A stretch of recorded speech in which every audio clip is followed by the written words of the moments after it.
அமீரகத்தின் பல எமிரேட்ஸ்களில் இன்று அதிகாலை முதல் மழை பெய்து வருகிறது. ராசல் கைமாவில் இன்று அதிகாலை முதல் பலத்த காற்றுடன் ஆலங்கட்டி மழையுடன் கனமழை பொழிந்துள்ளது.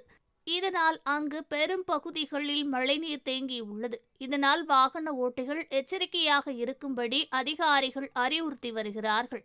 இந்த நிலையில் ராசல் கைமா காவல்துறையானது வாகன ஓட்டிகளுக்கு எச்சரிக்கை செய்தியை அனுப்பியுள்ளது.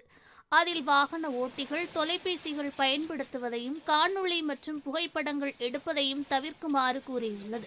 குளங்கள் மற்றும் ஓடையை சுற்றியுள்ள மக்கள் கவனமாக இருக்குமாறு காவல்துறை எச்சரித்துள்ளது. அமீரகத்தில் இன்றும் நாளையும் நிலையற்ற வானிலை இருக்கும் என எதிர்பார்க்கப்படுவதால் நாடு முழுவதும் உள்ள தனியார் துறை நிறுவனங்கள் பணியிடங்களில் எச்சரிக்கையாக இருக்கவும் தேவையான அனைத்து பாதுகாப்பு நடவடிக்கைகளை செயல்படுத்துமாறு அமீரகம் வலியுறுத்தியுள்ளது. மனிதவள மற்றும் எமிரிட்டைசேஷன் அமைச்சகம் ஒரு அறிக்கையில் வெளிப்புற வேலை செய்யும் தொழிலாளர்களின் உடல்நலம் மற்றும் பாதுகாப்பை உறுதி செய்யுமாறு வலியுறுத்தியுள்ளது. மேலும் வெளிப்புற வேலைகளில் ஈடுபடுபவர்கள் வானிலை காரணமாக செயல்பாடுகளில் சவாலாக இருக்கும். இதனால் முதலாளிகள் அதை கவனத்தில் எடுத்துக்கொண்டு மதிப்பீட்டு ஊழியர்களின் பாதுகாப்பை உறுதி செய்ய தடுப்பு நடவடிக்கை எடுக்க வேண்டும் என வலியுறுத்தியுள்ளது.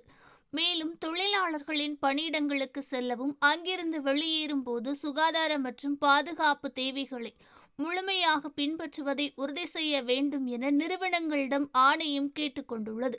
கடுமையான மற்றும் நிலையற்ற வானிலை நேரங்களில் ஏற்படக்கூடிய அபாயங்களை குறைக்க முன்கூட்டியே திட்டமிட்டு பாதுகாப்பு நெறிமுறைகளை பின்பற்றுவது அவசியம் என அமீரக அமைச்சகம் வலியுறுத்தியுள்ளது.